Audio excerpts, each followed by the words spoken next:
Ladies and gentlemen of Knucklehead Nation, welcome back to the channel.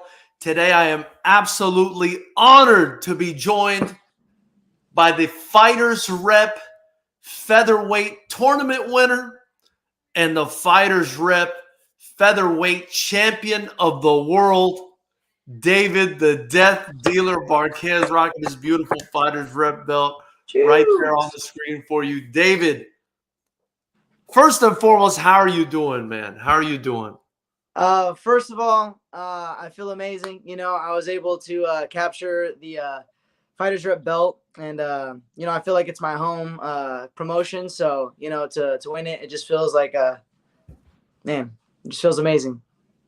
For sure, for sure. And it is your home. It is your home, because I feel like definitely the majority of your fights have been at Fighters Rep. Was it your first fight at Fighters Rep or one of your, or is that not correct? I had one fight prior to that, but Right, yeah, it was, right. I feel like it was my first like coming out fight. You know what I mean? Like Yeah, to where yeah. everybody saw what my skills were at, and so yeah, my second And you fight. know what else? You know what else is crazy, David? I remember during the pandemic when they weren't letting us do any fights, I went out to BP Martial Arts. I was just trying to create some content for this channel. You know what I mean? And it was sad because at the time, California had really locked us down. Nobody was doing anything, but you were still in there. You were grinding, and people were telling me, man, this kid wants to fight. Coach Pot was telling me this kid wants to fight. And I remember doing a little highlight video with you, and you looked really good back then, man. And, fast forward a couple years here, you're now the Fighters Rep Featherweight champion, man. In my opinion, I think you've left no doubt. They got to give you the respect.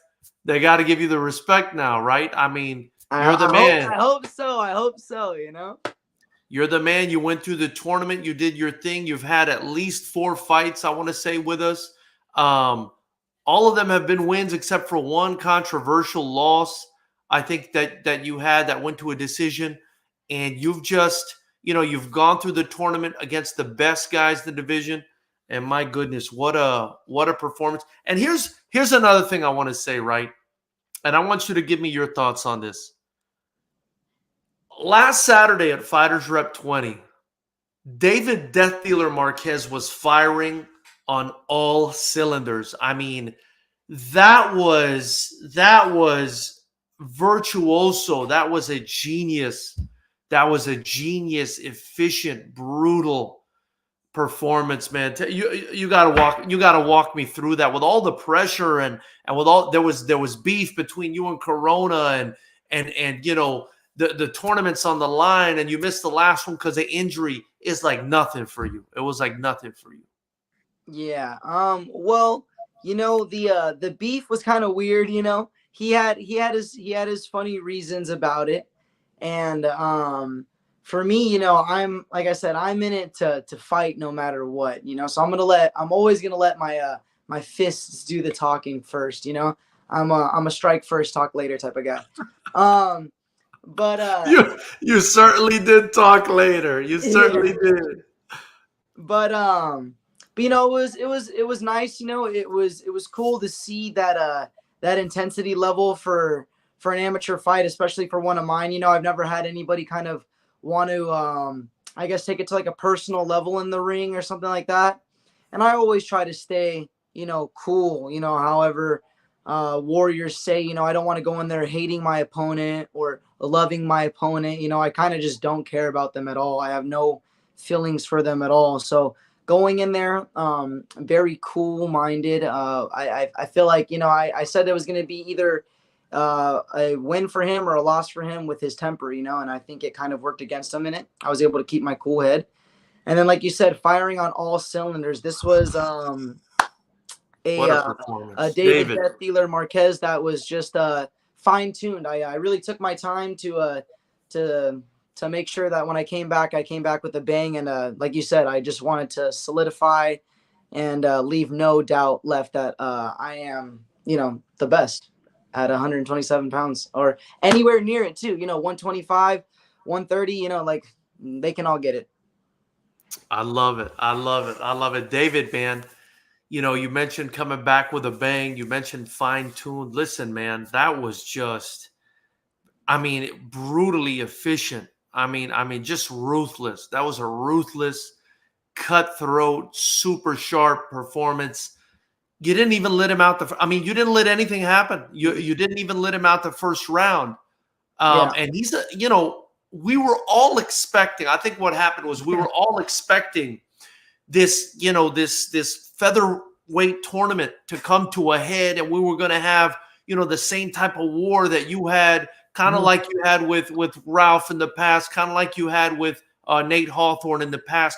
We Mhm. were expecting this very knockdown, drag out fight, and you just went in there, and any little mistake he was making, you were Mhm. just punishing him with every little mistake he was making. And Corona's not a slouch, Yeah. he made it. He made it to this point because he's that good. Mhm. You know what I mean? Tell me what happened between the last camp and now? What happened between the last performance and now? Because this was clinical. This was surgical. Yeah.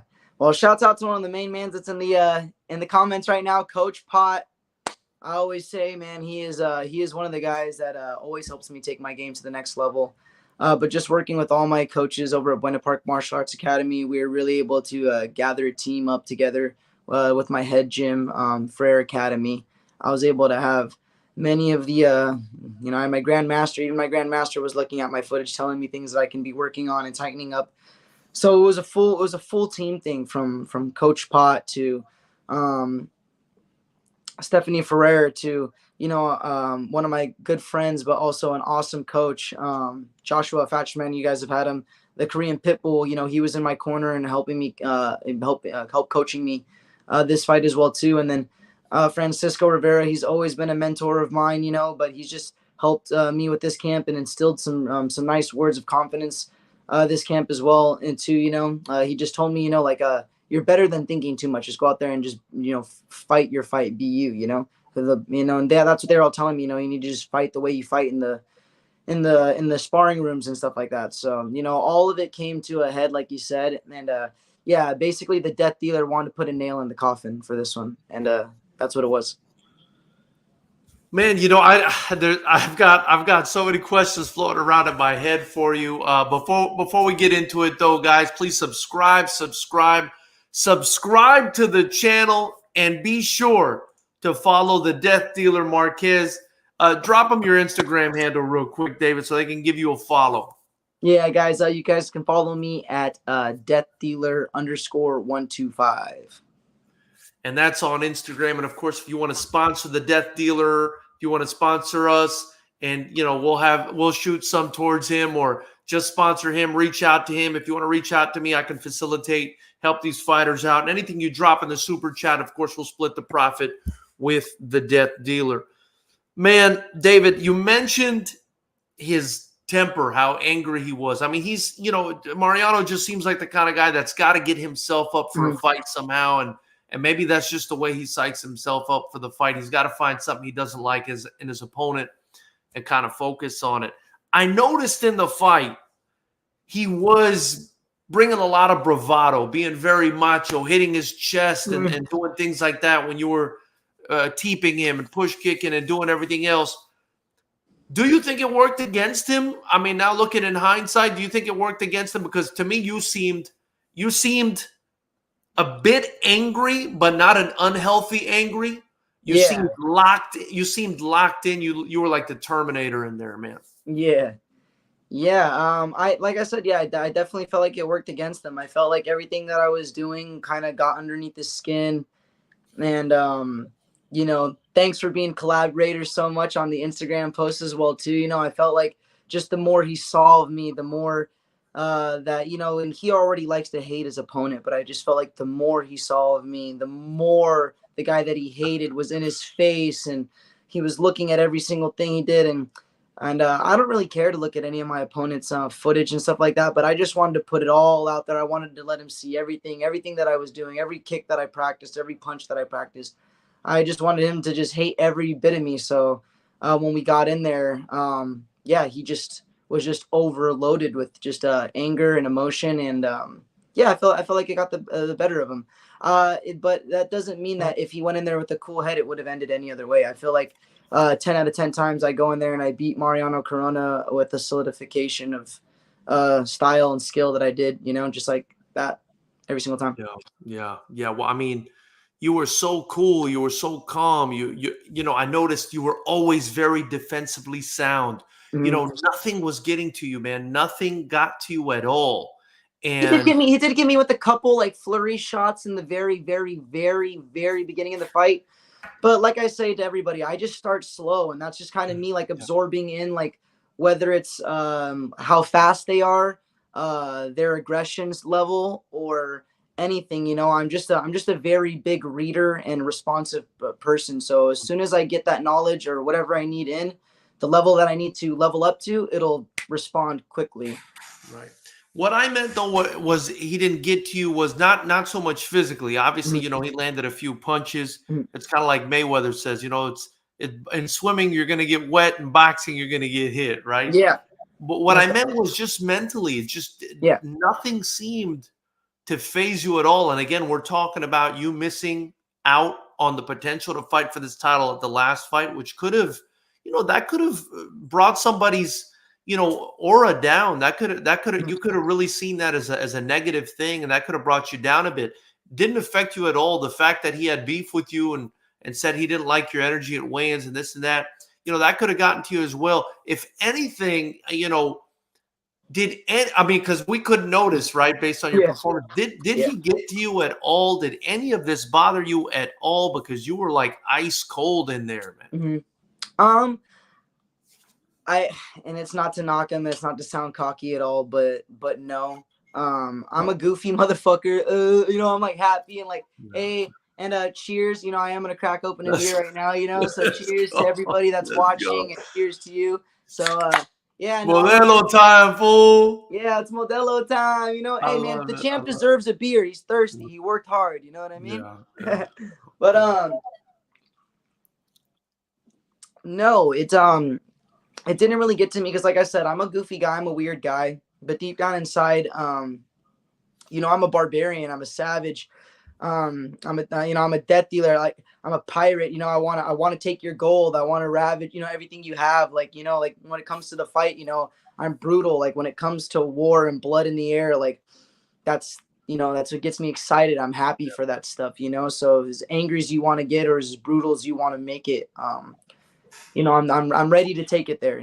I do have that dark side in me. Yeah. The Kukui, or the death dealer in this case. He's in there. He lurks in every corner, in every shadow, and every dark dream that everybody has. I'm the death dealer's there. Yeah, yeah. Incredibly impressive. Coach Potton here says Fighters Rep is the home for the death dealer. I couldn't agree more. We hate to take credit for it, but death dealer, you're the majority of your career has been with us, and I think it is very special that you won. What is your I believe is your first title No, it is. with It is my us, first right? title, and I'm so happy to have it, man. I'm so Yeah. happy to have won it. So I love that. I love that. You're just like another one of these guys. I mean, it happened also to Milshawn Lathan, who's had all of his fights with us. It's Very happy happened with for him too. Jason. It's happened with Jason Granado. It's happened with Cam Spencer on Saturday as well. I mean, a lot of these guys who their entire career almost has been with us. A lot of them now are becoming champions, and it's an exciting time. Coach Pot also says, I wanted to make him stronger for this fight. David did the rest. All coaches were on the same page. Mhm. And then 5900, shout out to you. Thank you for being here. He says Modelo, Hey, and he's cheersing you up. And by the way, if you guys have any questions or comments or anything for David, and again, any super chats you want to drop, we're going to split the profit with him. David, you mentioned reading people in there, right? You looked like a computer downloading information in there, and Mhm. one of the people I think of when I watch you fight, because you guys know I'm a huge boxing head. Mhm. I think of Lomachenko when I watch you fight. Oh, thank I you. think of Lomachenko, and obviously that's a huge compliment Yeah. because he's the same kind of guy. The movement, there's that steady movement. You're also kind of the same way. I see you shifting your head this way, that way. You're looking for an opening. and you're always moving around. You're never staying still. You're never giving your opponent the chance to lock in. So, it's very Lomachenko-like, but you're also downloading the information. How quick did you download the information in this fight? Because he threw a leg kick. You threw a leg kick back in the finishing sequence, basically. And he caught the kick. And, of course, in the fighter's rep rule set, you can counter once and then you got to let go. He caught the kick. He went to throw a hook. And before he could even start to throw that hook, you had already seen something and threw a hook back at him. You basically countered his counter before he could do it. You read exactly what he was going to do, man. I mean, I got to give you props, David. That was a brilliant, and that was the beginning of the end of the fight. So kind of talk to me about that sequence, because he never recovered from that shot. Me and my coaches, when I said it in the end of my post-fight conference, I said me and my coaches worked a lot on keeping both my hands up when I throw the low kick. And I noticed that when he would throw his hand would be low. And he already said it, he likes to fight with his hands low and stuff like that. We've seen in his other fights and stuff. Also, he returns very quick off of kicks, like the push kicks, that Ian was trying to throw. He came over the top of those really quick. So I know that he throws them. But when he does, his hands drop all the way to his waist before he loads up the punch. And it's very slow. A lot of my coaches went over just saying, straight punches down the line with him will work very well. I was able to read it as well, too. Thanks to them, but like you said, I was able to pick it up quick. I was running on all processors that day. My brain was fine-tuned. I don't know what I ate that day or what you know what I mean? What else attributed to it? How much sleep? I don't know. I just got my average amount of sleep, but everything just felt like the Matrix in there. I was able to read it. I saw it. I kicked once. That one low kick that I landed on him, he did kind of reach for it, or his hand dropped for it, like he wanted to throw something over the top. Everything that I kind of threw, he kind of dropped low. So, as soon as I saw that, he let it go. And I just knew it was kind of like whose punch was going to meet each other's face first. And I was technically sound. I did keep my left hand up as my right hand flew. And I think he was just a little bit sloppy too. Both of his hands were down and my punch just met first. I was just a little bit more explosive, a little bit more fast, a little bit more fine-tuned. I think everything played out so well, but I did make the read, and it was very, very quick. I made the reads very, very quick, and that's usually how I do in all my fights. I read a lot. And that shot landed right on the chin. I mean, did you feel like that was a shot that hurt him as badly as it did because it was a hard shot? Or do you feel like it just landed on the right spot and maybe he just wasn't expecting the shot? I mean, how did that shot feel when it connected? Because the result of it was, I've never seen Mariano. Mariano's a tough guy. Yeah. I'd never seen Mariano hurt at all. So for you to do that, I mean, kind of walk me through that. Well, shout out to Hattie Sukar. Yo, Hattie in the chat. Yo, that's my teammate right there. Got to get him on another fighter's rep. But to walk you through it, physically, it felt like I was punching through a pillow, very soft, it just blew right through him.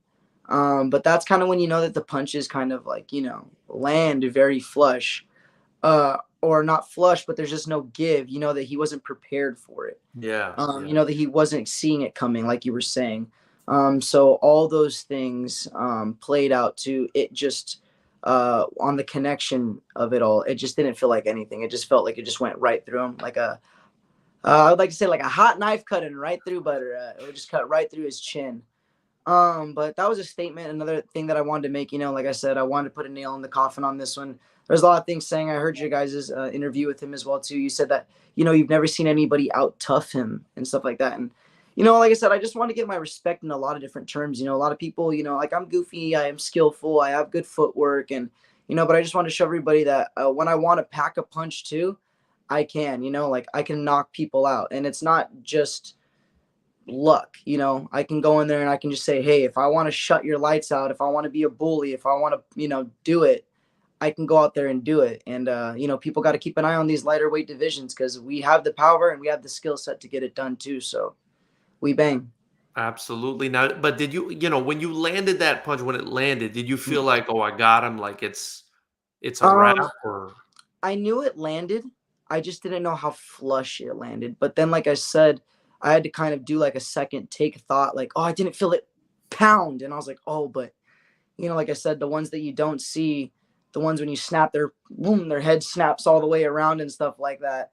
That's when they're not feeling it, and you don't feel any give in those punches. It just kind yeah. of goes right through it. So I had to second guess it, but yeah, at first I was like, oh, I don't know if I hit him clean, but then I saw him on the floor, and then I was like, oh well, it went right through it. So like I said, I had to double second. And it wasn't a big windup, man. It was like a little quick Hmm. shot. It didn't look it didn't look the way you threw it. It didn't look as hurtful as the result. You know what I mean? But he Hmm. was he was obviously hurt really bad. Now we've got Coach Pot in the chat who said, he worked on making you stronger. I mean, do you think that work kind of helped so that you didn't really have to, project that shot? You didn't really have to throw it hard. I mean, is there something that was done by your coaches or by someone that you felt has given you or increased your power to allow you to do something like that? That was a short shot, David. Yeah. Well, like Coach Pot was saying, all of my coaches were on the same page. We all kind of had their own style and their own little tidbits that they wanted to sprinkle in, but at the end of the day, the game plan that they all put together was pretty much on the same game plan, So worked a lot on our crosses. Like I said, thank you to one of the black belts over at our gym, Stephanie Ferrer. Like I said, Chandler, Coach Pot, the Korean Pitbull, B over there, Coach B. Cisco, he has such a mean cross if you've ever watched all of his fights. So all of their tutoring, just kind of, on all their help kind of helped me just, really, really fine tune my cross and my power and confidence too, confidence, and to just say, hey, you know what, if I just let it go and it lands, it'll do the job. So I kind of, Yeah. it all played out that way. Joshua Shibata is in here, a guy who's also very excited to watch you. He says, kudos to the champ. Guy always puts on a great show and a great interview after. Great person in and out of the Lion's Den. Cheers to you, sir. Cheers to you, Joshua. You're an awesome guy, bro. I appreciate you for the awesome announcements, man. And Hadi Sukkar says, my dog.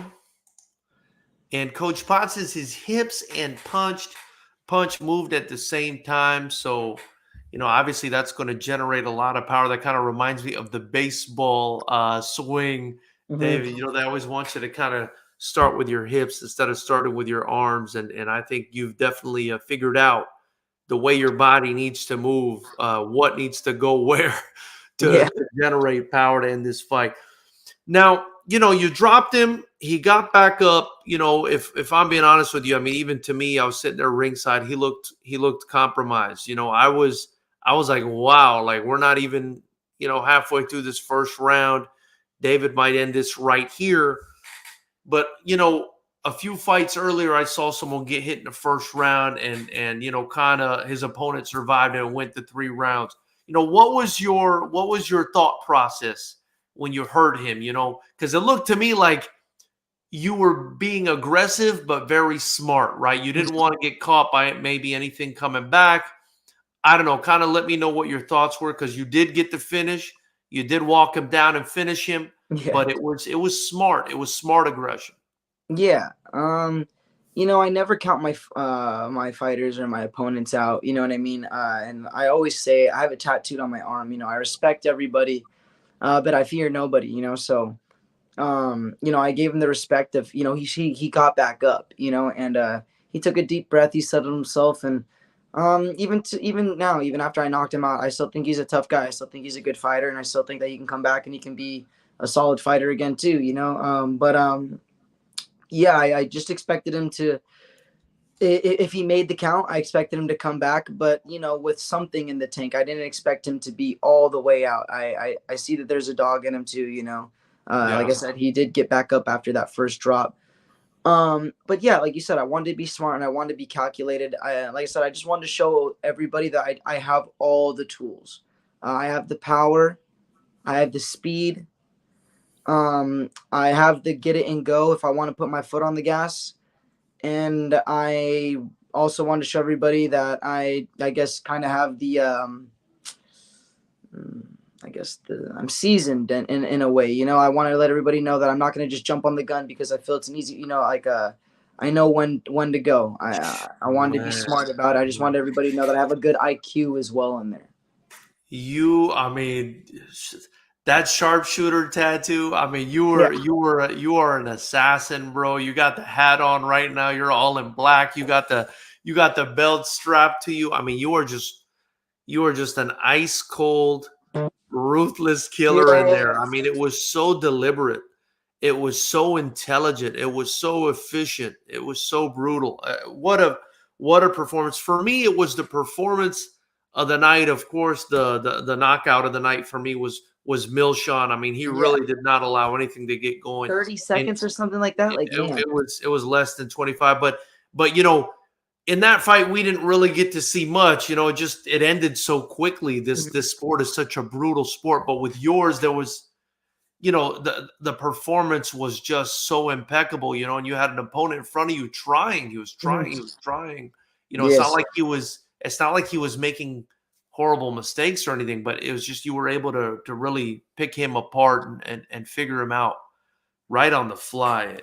I'm just so impressed by your performance. Um, and then immediately after the knockout. By the way, I'm sitting there with Jason Granado, right? The champ. He's sitting next to me. He's telling me this kid's a sniper. This kid's a sniper. From before the fight started, I said, what do you think about this fight? It's a great fight. He said, man, both guys, credit to both guys. He says, but Marquez, man, he's a sniper. I was just like, he kept saying sniper, sniper. I was like, all right. And then, bam, you did your thing. And then you come over to our side of the ring. I'm already blown away by the performance. You got this mouth guard with it looks like sharp teeth, and you start barking. I mean, the savage just takes over the death dealer. You start barking at everyone, Yoel Romero style, to the Yeah. side of the ring, bro. I don't know whether to laugh. I don't know whether to cheer. I don't know what to do. I'm laughing. I'm happy. I'm cheering. The funniest shit I've ever seen. The most entertaining shit I've ever seen. Yes. Tell me what goes through your freaking mind, bro, because you are a maniac in there, bro. Yeah. Oh, like what you said, like you're a savage, but that's what the mouth guard says. It says savage. That's right. That's right. But the That's way right. it's written, it kind of looks like sharp teeth, Yeah, yeah. Yeah, like I said before, like I'm a goofy guy and I'm funny and da da da, and like I like to have fun with it, and I love the experience. I love everything. That's one thing that Coach Pot always tells me. He's like, hey man, just first of all, just have fun and enjoy the experience. Like this whole thing is gonna it's a whole thing. It's not just the fight. It's the training. It's the weight cut. It's the hard nights. It's the lonely nights. It's the sexless nights. It's the drinkless nights. It's all that stuff. It's the whole experience. You have to enjoy it. Or you have to hate it so much you love it. Or I don't know what it is. I don't know what people's mindsets have to be, but just enjoy it and have fun with it. And I really do enjoy it and have fun with every experience. But at the end of the day, I am a fucking savage. I am a goon. I wanna slay everybody. I want to be a barbarian. If I was born in a different time, I would be the king of barbarians, man. I would be slaying and pillaging. You know what I mean? I'd be conquering and taking people's belts. I'd be taking their crowns. So at the end of the day, yeah, I just it comes out of me. I can't help it. I have to retain it in normal life. I can't just snap at people. Or sometimes when I'm at the grocery store and somebody's rude, and I'm a nice guy. I am a nice guy. Everybody sees it, but some people are rude, and sometimes I want to turn around and bark at them, snap and bark and let the fighter out. Sometimes like, bro, but you can't be that way, So at the end of the day, when I have the chance to, and Death Dealer comes out, he comes out in full effect. He wants to bark, he wants to growl, he wants to howl, he wants to feast on feast on them. You know what I mean? For sure. You were saying there you're a goofy guy, but man, what I'm thinking when you're doing that is This guy is basically telling everybody in the audience, I'll fucking eat you. If you Yeah, come in here, I will fucking eat you. And, yeah. part of the reason I think you're doing that, right, is because the way Corona, and I could be wrong here, but the way Corona kind of has to vilify his opponent and hate his opponent to get up. For me, it seems like you, and I don't know if you're making it up or you actually feel that way, right? I Mhm. think you actually feel that way. For me, it seems like you don't feel, and you've said this before, you don't get the respect from a lot of the people in this community or from a lot of the fighters that you think you deserve. You take the way that they've, I guess, spoken about you as an affront to your ability, as an affront to who the fuck you are. You keep Yeah, saying, you know who the fuck I am. yeah, For me, it's like you're taking it as an insult that these people don't know how much of a savage you are and how easily you could just run into the crowd and decapitate dead people. You yeah. know, metaphorically speaking. Of You know, course. is that? I mean, am I headed in the right direction with that? Because I do feel like, yeah, you're being funny, but you're also it's also not funny if somebody steps in there with you. They might get eaten. Yeah, yeah, and it's funny because the officials, they gotta calm me down too. They gotta say, hey, relax, because before I started going over to your guys' side, I was barking at Corona's corner, and no disrespect. At the end of the day, I was fired up and shit too. Respect to Manny Mancha's kickboxing gym and his coach and stuff Yeah, like that. But big shout they out all to they them. all came for me. You know what I mean? They wanted, and they didn't tell his they didn't he didn't tell his fighter, hey, respect him and chill out. Like, we don't want to be that type of gym or that type of fighter, which to each their own. Everybody wants to do their own thing. But, I was barking and growling at his corner first. And then the corner's like, hey, no, no, no, go over that way. So that's when I turned around and I started barking and growling at you guys. But yeah, you're definitely right. I am goofy. It is funny, but it is to let everybody know that I am a fucking caged animal in there. Like, don't get too close because I will snap. I will bite. Don't, you know, I love it so much, man. You're so entertaining. And then you get on the mic and it doesn't stop, bro.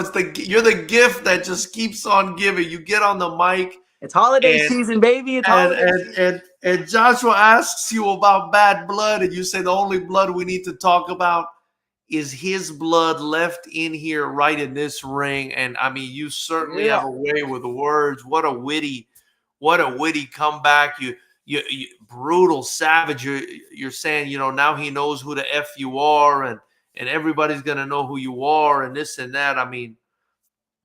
Tell me what you were feeling. Was it when you got that belt? Was it relief? Was it you just proved the point? You want to rub it in their face and see who comes up next? What was going through your mind there? First of all humbleness. You know, like I'm so fucking thankful that I was able to fucking perform the way I did to win the belt. Like I said, like, you given me great fights, people that you think were at my level or a good challenge for me, because that's what you say you do, and I really do respect it. You Do find you fights. believe? Do you believe I do that? Yeah, I I mean, want to ask you. I want to ask you. Do you believe I try to get you yeah. guys level fights for your development? Oh, most definitely. I mean, it didn't look like it this last one, but Right, right, right. but that was due to my skill, not due Right. to the That fact was that your that was your performance on the yeah. ninth, though. That's what I'm saying. Yeah, exactly. Yeah, that wasn't a sandbag fight. I mean, come on, like, we've all. I mean, you guys seen his fights before, and you guys saw what he did to Ian Holloway. He is a good fighter. And I don't knock him either. And that doesn't mean that Ian Holloway isn't a bad fighter either. I think Ian is a great fighter too. I just think that some people have their nights, and he had his night, and yeah, I definitely had mine, and I do think that you do give people pretty solid fights. You know what I mean? Like, it's either at their level or it's a fight that's gonna test them. You know what I mean? yeah, yeah. And yeah, I just wanted to put a nail in the coffin on that one. I just wanted to let everybody know, and just say, hey, I am humble, but like you said, I just wanted to let everybody know, like, hey, who the fuck I am, like. No, I know Nathan Hawthorne's chomping at the bit too, in respect to him. He's a champ in other divisions, but he was a champ in other divisions when I beat him too. And there's three judges that say that I beat him unanimously. And sometimes there's gonna be fights that seem like they're close. Like you said, the one that I had with me and Sanchez. yeah, Sanchez. That seems like a close fight. I think it could have gone either way, but I feel like that's almost every fight in the in the Lions Den. You guys put on bangers. That's what it means. They're so close that every fight can go either way, and I think that makes for awesome fights of the nights, and or it can set up a fucking blowout like how I did up against a great fighter, and just proves even more of how much of a great fucking fighter I am. And that's what I wanted to do too. Like I said, I wanted to put a nail in the coffin and prove that Death Dealer is the best 127-pound fighter in the fighters rep ranks, and anywhere if I wanted to put my foot in there. Well, big shout out to Coach Hung, man, who, he's been the matchmaker for the past few shows. Of course, we go over these fights. We want to make sure we make the best fights possible. And it has turned into a situation where, a lot of these guys are floating around maybe with a similar skill level. But, David, it's about who shows up on the night. And, I don't think there was anybody, right, who thought your fight was going to end like that, right? Yeah. And I don't think there was anyone who thought Milshawn's fight was going to end like that. No, I honestly thought their fight was going to, at the very least, be 3 rounds of some good striking. Right, and not just that. We're talking Edgar Barbry's fight. Like there was a lot of results that were just completely unexpected. And I think what's happening is, we're putting guys in there with the same skill level, but it's just how do they perform under the lights? And I think one thing you've shown, right, and this is me giving you your flowers, is that you broke your nose, you couldn't fight at the last event. That could have knocked your confidence. It didn't. Mm-hmm. You went through the featherweight division, and for the right to fight for that last title, but you couldn't because of that. You come in there, all the lights are on you. It's the featherweight division's on the line. This guy's coming down from Fresno. There's got to be. I would imagine there's got to be some nerves, but it's nothing. You're just having a good time out there. At least that's what it looks like to me.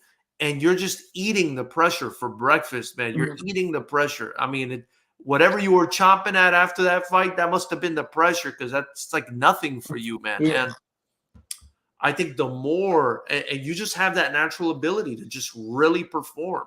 And that performance in your title fight, after missing the opportunity in the last card, and I'm sure you thought potentially you might lose the opportunity. You were talking to me like, definitely. I know how the fight world is, Yeah, you were talking to me like you were worried you lost the opportunity. I told you, no, dude, you earned that opportunity. You're going to get that opportunity.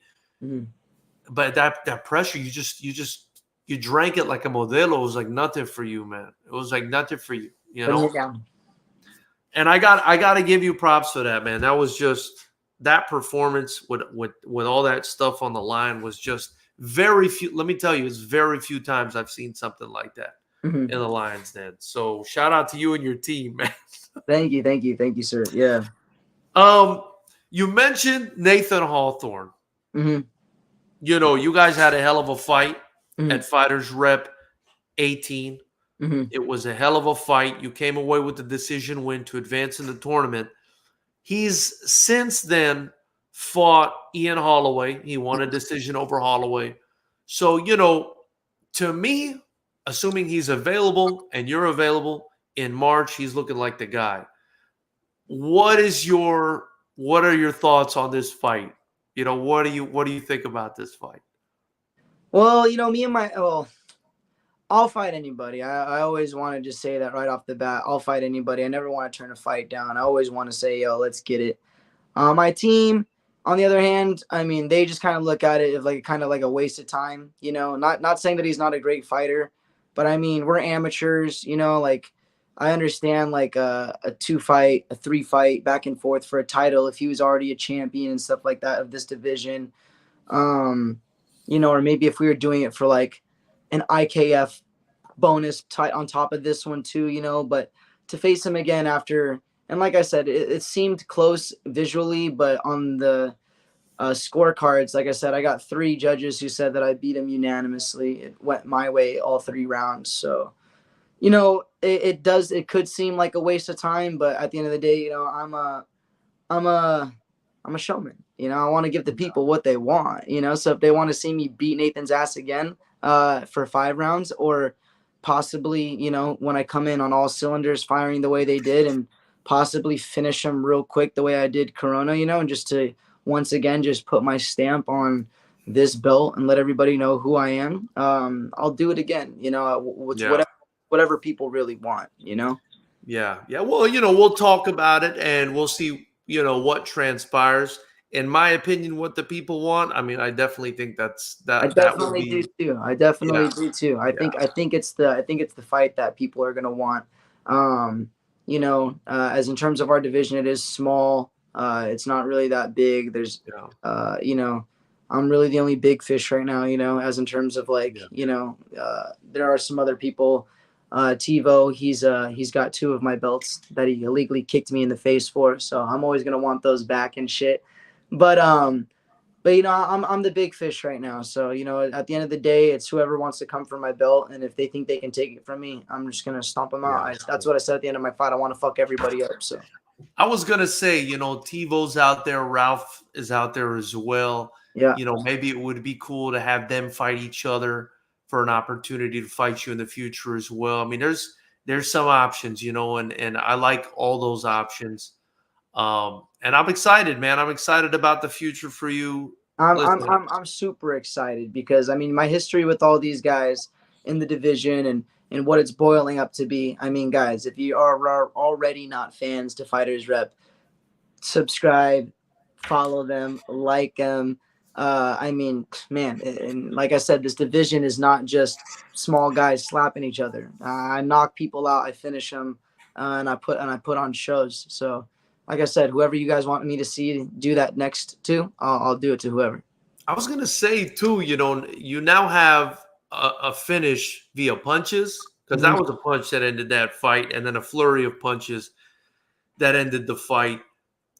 And you had that head kick, that chin to the head knockout, against Perez. I mean, you're finishing people with your Mhm. hands, you're finishing people with your feet. It just shows people, I think, how dynamic you are, Mhm. and how proficient you've become at kickboxing. Mhm. So I wanted to point that out for everyone. And Coach Pot is in here. He's saying Yair Perez versus Nathan Hawthorne, TiVo versus Death Dealer. We're gonna make all of these. I think we're gonna make all of these happen. But again, if you ask me as the promoter and the one looking at a lot of the social media and the buzz and everything, of course it's up to the fighters, to want the fight, to agree to the fight, or the camps rather.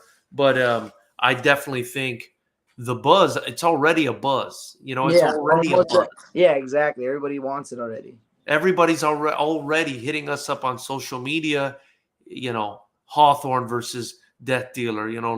Let's get it done. So I hope that's something we get done. Knuckleheads, before we let the champ go, if there's anything you want to say to him, drop it in the comment section. In the live chat, you can reach out to him. Be sure to follow him on Instagram at deathdealer_125. That's right, David. Yes, sir. Thank you very much. And definitely reach out to him if you want to sponsor him. And I mean, this guy, David, you're not just a great fighter, you're one of the best at marketing yourself in the entire community. I got to give you that too. So, Thank you. any sponsors interested in sponsoring this young man, definitely reach out to him. If you want to reach out to me, I can facilitate, but you can reach him directly on Instagram. David, man, thank you so much for your time today. We almost did 45 minutes.